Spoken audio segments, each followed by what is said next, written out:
Thank you. My name is Viola Zentai. I'm a member of the think tank board, as Goran introduced me to you.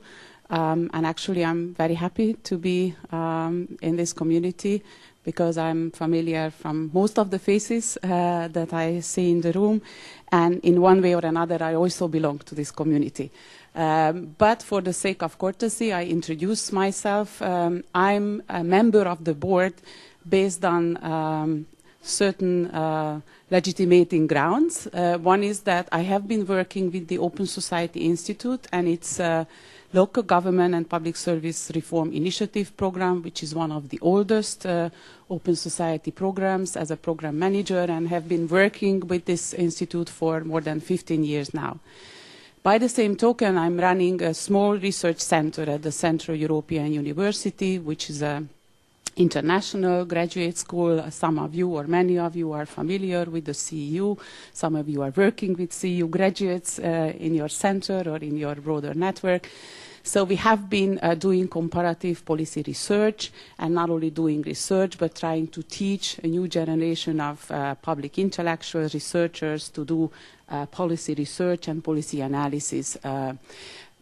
And also, probably, it's not part of the official legitimation to be member of this think tank board, but it matters why I'm sitting here at this particular event.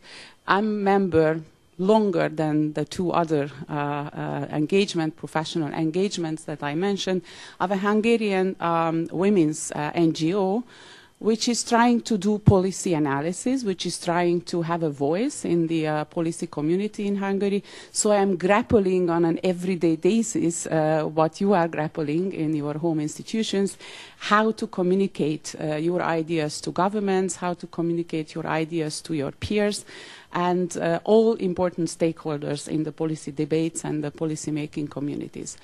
When I was coming to the event, I was thinking of this provocative, simply or seemingly very simple title, but I think it's a provocative title, Communicate It. And Goran gave one meaning of this title, that is how to communicate the research products that we are producing in our variety of research institute centers to our governments, to international communities, so all important stakeholders in the policy community. But actually what intrigues me, what is this it? Is it evident that we start communicate our research products? Of course, all think tanks are identified, measured, and respected by their end products. But communication, we know, is a much broader duty in a much broader space. And in our context, in the post-socialist emerging democracies, we know that without communicating sometimes the idea itself, the policy problem, articulating the problems, and then helping to create some needs for the research, we would not have research products. So I hope that this event today will help us to get a little bit into the it, which seems pretty much evident, but I don't think it's evident. What is this it? And also, I would like to very, very briefly, because this is my duty, just introduce the think tank program. Goran asked me, although most of you must be familiar with the mission of the think tank program. On the one hand, the program is providing a multi-year institutional grant to emerging or more established think tanks in the region on various policy portfolios, and also offering research grants to the new think tanks, research centers in the new member states on addressing open society challenges, as the broader open society network addresses a variety of problems that new democracies are facing.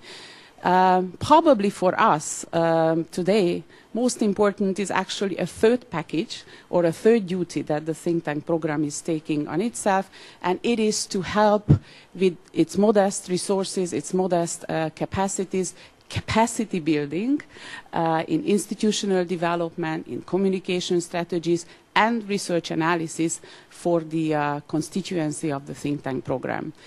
Again, as a researcher, as a manager of a research center, as an NGO community member, with the goal of offering policy lessons and policy ideas to policymakers.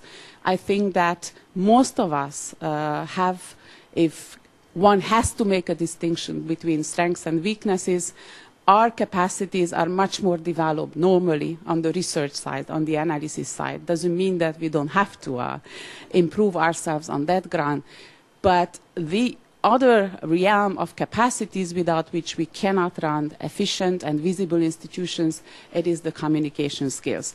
So I'm very happy to be in the room today with you in the capacity of a learner and as member of the think tank board to experiment with a method which is mostly a peer-to-peer learning rather than a classroom type of learning.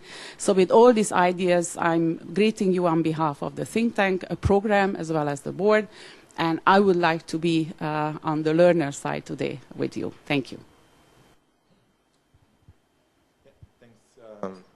Thanks, Jeff, and thanks, Viola, for this welcoming words, and as well for setting the background of this idea and this event. Without further ado, I will introduce Peter Reed, our first guest today, who was so kind enough to come from United States, and he works for the oldest think tank in the world, as they like to dub themselves. If you go on the website of the Carnegie Endowment for International Peace, you will find this prominent feature.